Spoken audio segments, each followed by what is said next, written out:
yun nga, kasabi ko lang kanina, hanggang ngayon hindi pa siya nagsisink in sa akin. So, syempre, sa dinami-dami ng nanalo, ay na pa-pre-order, ako pa yung nabunot na 10 lang naman yung in-order ko. 10 lang? Yes. Ibig sabihin, parang reseller ka? Hindi po. Para Company purposes po. Nung tinawagan ka, ano yung naging reaction mo? Yun, nashock talaga ako kasi kala ko talaga scam. Kasi uso ang scam eh. Yes, of Kahit course. saan, di ba?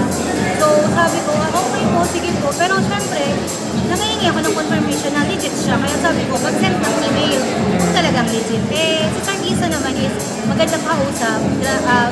Smooth yung transaction namin, kaya talagang nalaman kong legit. Ano yung ginagawa mo nung time na tinawagan ka niya? Nasa office. Nasa office ka that So, time? Nasa office hours.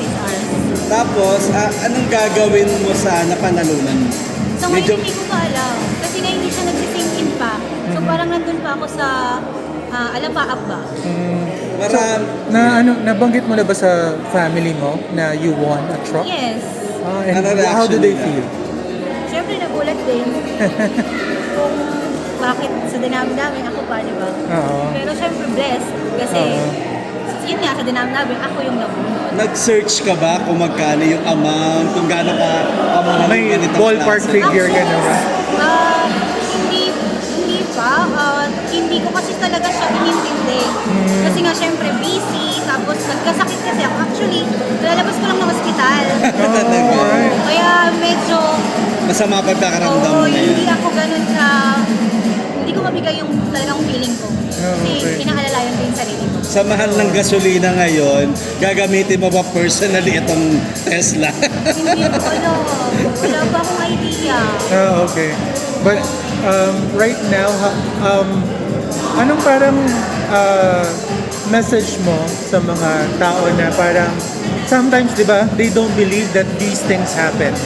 And sa'yo nangyari personally. Always trust God. Lahat yan may purpose. Hindi naman porket hindi ka nanalo is wala nang purpose. Malay mo, susunod kayo na. Di ba? Kasi ako hindi ko naman expect eh. So, lahat to may dahilan kung bakit nangyari.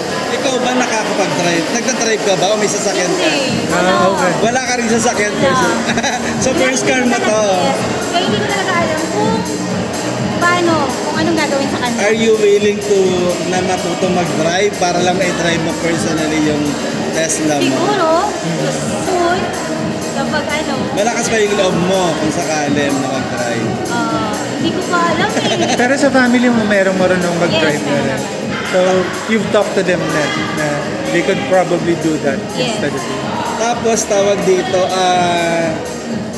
kumbaga ngayong may Tesla ka, kumbaga ano yung message mo lang sa Honor Philippines na ikaw Oo. yung binigyan ng pagkakataon na magkaroon ng ganito? Yun, salamat at saka sana marami pang ganitong pagkakataon. Saka yun nga sabi ko kanina sa lahat ng smartphone na brand, sila lang nakagawa ng ganito. Saan mo pala nabili yung unit? Around Novaliches lang. Sa Novaliches, sa mall din. Sa mall. Hindi, shop lang siya. Alright. Tapos yung, what can you say about the performance ng Honor Oh, X90? actual phone. Yung durability niya talagang matibay. Yung battery lifespan talagang maganda. Wala kang masasabi.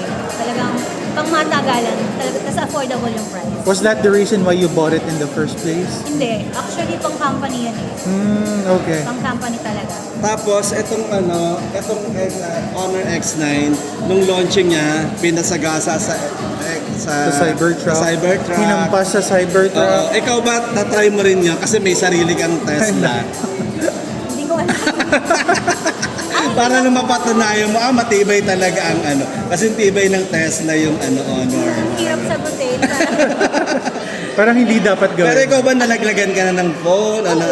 Napasagan ka na ng Oo, phone? pero ibang brand. Pero si Honor kasi, kahit malaglag siya, hindi siya ganun kabilis or hindi siya nababasag talaga. Talagang mamagiging panatag yung loob mo na hindi siya agad palitan. Kasi di ba yung ibang brand, once na nabasag, lalo na pag walang tempered glass, diba, pag nabasag siya, ay kailangan mapalitan na. Kasi pag pinalitan mo siya ng, parang i-replace mo yung LCD niya, hindi na siya ganun kaganda. Hindi ko talaga ni Honor, bumagsak man siya, mabasak man siya, hindi siya nababasag talaga. Last na lang sa akin, kumbaga, yung company nyo ba talagang honor user na talaga or parang first time to use? No, owner user talaga. From the beginning. Yes. Kasi tested na yan, ano yung honor. Okay, last na lang, ano yung message mo?